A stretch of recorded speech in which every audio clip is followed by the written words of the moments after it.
Ni te preocupes. Buenas tardes a todos, bienvenidos una vez más aquí. Bueno, la primera vez, mi primera entrevista iba a ser a un grande, a Rodrigo Fáez. ¿Qué tal?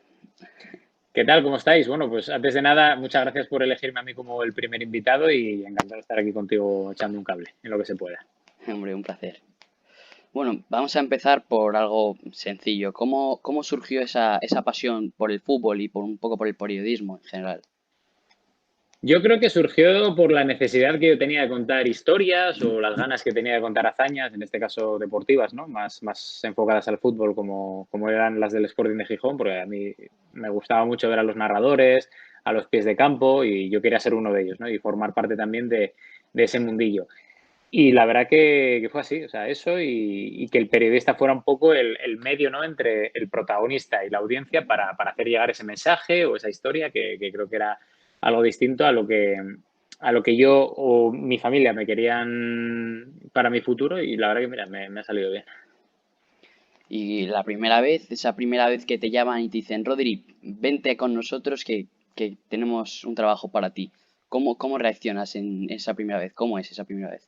Pues mira, yo me acuerdo que yo estaba estudiando en Salamanca y de repente jugaba el Sporting en Salamanca. Entonces, aprovechando que venía el Sporting, claro, yo nunca había pensado en la posibilidad de irme a Madrid, ¿no? Pero aprovechando que el Sporting jugaba allí, me presenté al narrador de los partidos del Sporting a la cadena SER y le dije, oye, mira, que yo soy de Gijón, yo quiero trabajar con vosotros. Y el tío se rió un poco al principio diciendo, este friki tal que viene aquí y se presenta. Y entonces le fui a dar la paliza a la siguiente semana, que era Semana Santa, y entonces ya dijo, oye, igual hay que hacerle una prueba porque si es tan insistente, igual es que por lo menos tiene ganas.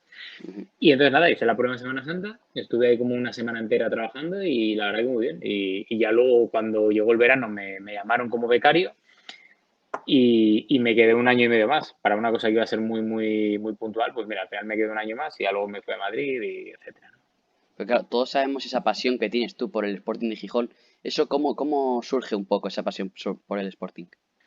No surge, o sea, quiero decir, es algo que los que somos de Gijón y de Asturias lo llevamos dentro, ¿no? Porque al final tú en Gijón no tienes otra opción, o sea, no es el típico sitio en el que tú eres del Madrid y luego del Barça, o del equipo de tal y luego del Madrid o del Barça, o del Atleti, o del Valencia, no. Allí el que es de Gijón es del Sporting y no hay más que hablar, ¿no? Entonces, yo creo que esa obsesión o esa afición, llamadlo como crees, porque la verdad que a veces es obsesión, viene de eso, de un entorno, de una sociedad, de un sitio como es Asturias y yo creo que de pocas opciones porque ya te digo que ahí o te gusta eso o es muy complicado hacerte un hueco, ¿no? A nivel de fútbol.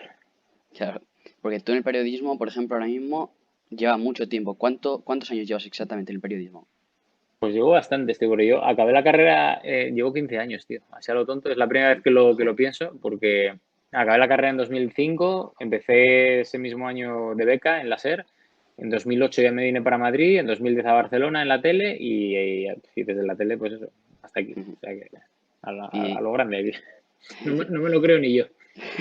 y de todos estos años que has estado en el periodismo, has hecho muchas cosas grandes. Si te tuvieses que quedar solo con una cosa de esas, ¿cuál sería tu mejor momento en el periodismo? A ver, depende, como digo yo, del escalón, ¿no? El escalón inicial, porque al final era mi sueño, era narrar un ascenso del Sporting y digo desgraciadamente porque hubiera estado encantado solo de haber narrado dos, ¿no? Pero, o sea, de solo haber narrado uno, quiero decir, porque eso hubiera implicado que el Sporting no hubiera bajado otra vez, ¿no? Pero bueno, los dos ascensos que he estado del Sporting, estoy encantado de haber estado allí. Y luego, a ver, a otra escala más nacional, eh, pues yo creo que el vivir un mundial, tanto el de Brasil, que fue espectacular, como el de Rusia, que fue igual de espectacular, pero distinto, porque para uno fui con la tele y para el otro fui solo para YouTube, siendo el primer periodista que lo cubre solo para YouTube. La verdad que muy bien, muy contento, no sé, yo creo que esos dos momentos, al igual que luego las finales de Champions, la entrevista con Cristiano y tal, yo creo que están más o menos al mismo nivel, ¿no? Porque esa entrevista con Cristiano fue un boom internacional, tanto en tu carrera como en el mundo en general. ¿Qué se siente? ¿Cómo fue todo eso? Bueno, fue un día primero muy cansado porque nosotros no éramos la típica tele que viene a plato puesto, es decir, que no tienes que hacer nada durante el día, que luego coges, al estadio, o sea, yo encima como me encanta complicarme la vida, tenía 1000 directos con la tele, tenía mi blog, que quería hacer cosas chulas, tenía que comer con un colega y precisamente antes de comer con este tío, llamo a Jorge Méndez, bueno, a un auxiliar de Jorge Méndez y le pregunto, digo, oye, ¿qué tal está el bicho para la tarde de hoy, ¿no? Que es un poco la labor de periodista que siempre he hecho. Hay gente que no, que directamente va, le ponen al muñeco después del partido y como la UEFA está obligada a ponerte al jugador, pues no hacen ese... Pero a mí me gusta hacer ese trabajo, ¿no? Y entonces me dijo, búscale que quiera hablar contigo. Y ya, o sea, quiero decir, o sea, fue el esfuerzo de preguntar a este trabajador, de, oye, ¿cómo está el bicho? ¿Cómo está? Si está bien, ¿hay algún problema y tal? Y a partir de ahí, sí que es cierto que durante la entrevista yo pensaba que me iba a decir que iba a renovar, pero ¿cuál fue mi sorpresa cuando en vez de decir que iba a renovar, dice que se va, que, bueno, deja entrever que se va, mejor dicho. Y claro, tú has tenido muchísimos momentos, muchísimas entrevistas espectaculares que han sido unos booms internacionales, pero tú, si tuvieses que quedarte con una entrevista que cuando la acabes dices, qué satisfecho estoy de esta entrevista, qué bien lo he hecho, qué bien estoy ahora. Mm, a ver, yo creo que entrevistas como tal me quedaría con cualquier entrega de Bean Inside, que era un programa que yo tenía en Bean Sports y en el que yo intentaba sacar al jugador de su hábitat natural, que es el estadio o el terreno de juego, para hacer cosas, ¿no? Entonces, yo me acuerdo que nos metimos en casa de Arbeloa y jugamos a las espadas láser de Star Wars, nos contó sus amores y sus fricadas de cómic, etcétera.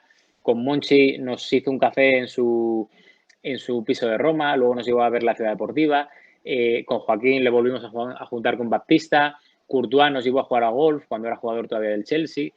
Villa, sobre todo, que fue el primero además y el que con el capítulo al que más cariño le tengo, lo llegamos a meter en el metro, que era algo de decir, pero ¿cómo coño cómo narices conseguimos meter a un campeón del mundo en el metro, ¿no? Un campeón del mundo, de la Champions, de Europa, o sea. Y al final yo creo que de esa serie estoy muy contento por el esfuerzo que suponía, porque no dábamos un euro, que hay mucha gente que paga, y ahora con ver lo de Amazon, el Nothing, o no sé qué, el de Guardiola, el de Mourinho, ves que todo el mundo paga, porque todo el mundo tiene una serie de estas, y nosotros lo hicimos en un duro, con 2 personas más, y la verdad que nos salió de cine. Y tú, claro, tanto con tu canal de YouTube, con la televisión antes y eso, has estado en muchísimos estadios de fútbol. Si tuvieses que elegir uno en el que más te impresionó cuando entraste, ¿cuál sería? Yo creo que la primera vez que fui a Anfield, porque fui con la radio y además unas condiciones bastante chungas, era en plan buscarte la vida, conseguir una acreditación, entrar. Yo creo que Anfield fue increíble, increíble o sea, lo que sentí, ¿no? Porque además yo venía de hacía Anfield, yo creo que la primera vez debe ser como octubre o noviembre de 2007 y claro, yo venía de hacer partidos de pretemporada del Sporting y de repente llego a Madrid y me mandan a Anfield. O sea, aquí yo fue en plan diciendo, ostras, tú. Y yo creo que esa emoción no la he sentido en ningún otro estadio que no fuera el Molinón. Pero, pero luego sí que es cierto que vas, dependiendo un poco del escenario o del partido, ves unos ambientes muy chulos. En el Bernabéu hay ambientes muy, muy bonitos. En el Camp Nou con los clásicos igual. El Westfalen Stadium del Borussia es un estadio al que hay que ir sí o sí. Los tifos de Marsella. Yo creo que, no sé, entre Dortmund, Liverpool y Marsella creo que son los 3 estadios en los que más ambiente y más cosas de sentido, ¿no? Más sentimiento de sentido. Y tú, cuando empezaste un poco en esto en el periodismo, cuando empezaste a meterte, pues estabas estudiando, tus primeros trabajos y esos, en ese momento, ¿cuál era tu sueño? O sea, ¿qué entrevista era la que soñabas? No te sé decir, o sea, yo es que nunca he tenido a ningún ídolo o a ningún referente como diciendo, ostras, yo quiero conseguir una entrevista con, hombre, sí que obviamente yo soy un ganador y me gusta que donde estoy conseguir lo máximo, es decir, cuando yo estaba en el Barça, el objetivo era Messi y tardé 3 meses en conseguir a Messi. Cuando me tocaba el Madrid, pues era conseguir a Cristiano, tardé un poco más, pero conseguimos a Cristiano. Y al final era cuestión de eso, de donde estés, ¿no? Pues intentar buscar la máxima exigencia, el máximo nivel para intentar conseguirlo. Y la verdad que, a ver, yo lo he trabajado mucho, pero también es cierto que lo he conseguido. Lo cual no quiere decir que el trabajo lo asegure, pero por lo menos sí que te da una base para intentar conseguir algo más que el que no trabaje, ¿no? Y todos esos sueños, esas aspiraciones que tuviste cuando empezaste, ahora supongo que con todo lo que has conseguido hacer, estás muy satisfecho con tu trabajo, ¿no? Y has cumplido todos tus sueños que tenías en el periodismo, ¿no? Bueno, a ver, Estoy muy satisfecho y muy contento. Ahora sí que es cierto que estoy a un ritmo menor porque no tengo la exigencia o las prisas que tenía antes, pero una cosa es eso y otra cosa es no seguir en la brecha, ¿no? O no seguir intentando buscar cosas porque eso significaría que a mí se me iría el hambre y el día en el que se me vaya el hambre por el periodismo, cogeré, cerraré y no me habréis visto en la vida, ¿no? Pero sí que es cierto que, a ver, a partir de ahora es cuestión ya de decir, vale, hacia dónde voy, hacia dónde quiero tirar. Estoy muy metido en el tema digital, pero lo compagino con ESPN, que es un sueño hecho realidad. Este sí que es un sueño hecho realidad porque es la mayor tele de deportes del mundo y la verdad que estamos haciendo cositas muy chulas. Pero a partir de ahora es decir, primero que pase la pandemia, porque ya cumplí el objetivo de estar en una final a 8 como fue la de Lisboa, que es algo histórico, y a ver qué nos depara el destino a partir de que se acabe el coronavirus, porque sí que es cierto que ahora mismo, tal y como está, mi objetivo y mi sueño es volver a la normalidad, volver a hacer blogs con jugadores y cuando vuelva a haber público en los estadios, volver a hacer blogs también con público, ¿no? Que ese es mi sueño por esa ausencia de normalidad que estamos sufriendo todos. Y ahora que estás un poco más relajado con el periodismo y eso, y te has adentrado un poco más en el mundo de los videojuegos, del EA Sports, del FIFA, y haces más directos en Twitch, estás también con Dux y eso, Ujú. ¿qué tal? ¿Cómo llevas eso? La verdad que muy bien porque yo siempre he jugado videojuegos.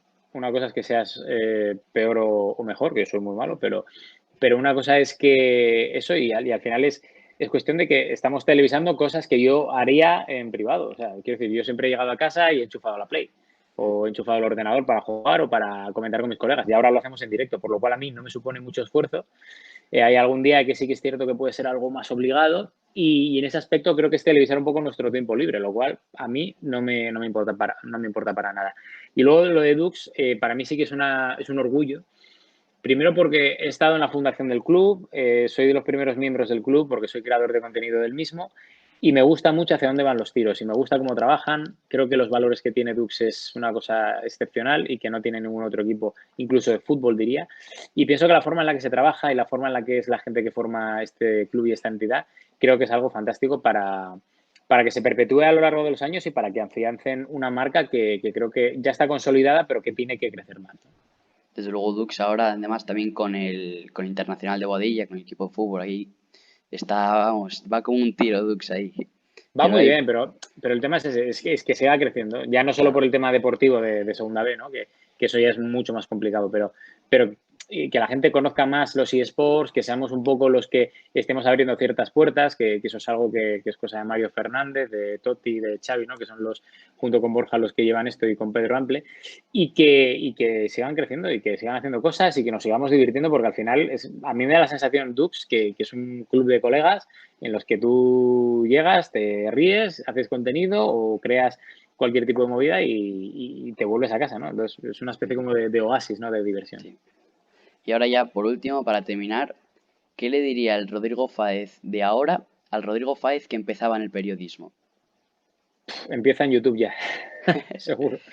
Seguro porque creo que yo llegué a YouTube muy tarde, creo, no sé, sería 2015 o por ahí, y creo que si hubiera empezado antes, ya no solo por el hecho de decir, pues sí, tendría seguramente 1 millón o 2 de suscriptores, seguro, pero, pero me hubiera divertido más y no me hubiera rayado tanto como me rayé en su día, porque al final la tele es muy complicada y la exigencia top en el periodismo es muy zorra, perdón por la expresión, pero es así. Y entonces yo creo que como a mí YouTube me da esa libertad creativa que me ayuda mucho, que es terapéutica incluso a veces, pues yo creo que lo hubiera dicho al Rodrigo antes. Empieza en YouTube ya y si es mejor hoy, mejor que mañana, ¿no? Pero claro, YouTube a ti te ha dado ahora ya muchísimo, ¿no? Me ha dado muchísimo y me ha quitado mucho tiempo, ¿eh? Me ha quitado mucho tiempo, pero al final es eso, es una libertad. O sea, no tengo jefes, hago lo que quiero cuando quiero. De repente hoy quiero subir FIFA, pues hoy subo FIFA. Nadie me obliga a... Al final es eso, es que es una libertad que no tiene nadie y que a mí me encanta. Ya he visto el vídeo que acaba de subir antes de FIFA de Food Sí, bien, Champions. sí, Sí. está bien. Haciendo otro ridículo, pero está bien. Estuve ahí en Twitch viéndote también y ahora he visto el vídeo en YouTube. Pues sí, sí, imagínate, entonces ya sabes de qué hablo. Sí. Bueno, pues ya estaría. Pues nada, tío, muchas Muchas gracias gracias. por acordarte y ánimo con el proyecto. Muchas gracias a ti por aceptar y estar aquí conmigo. Nada, hombre. Pues nada, tío, un abrazo muy grande, ¿vale? Otro para ti. Venga. Venga, chao, Adiós. chao. Adiós.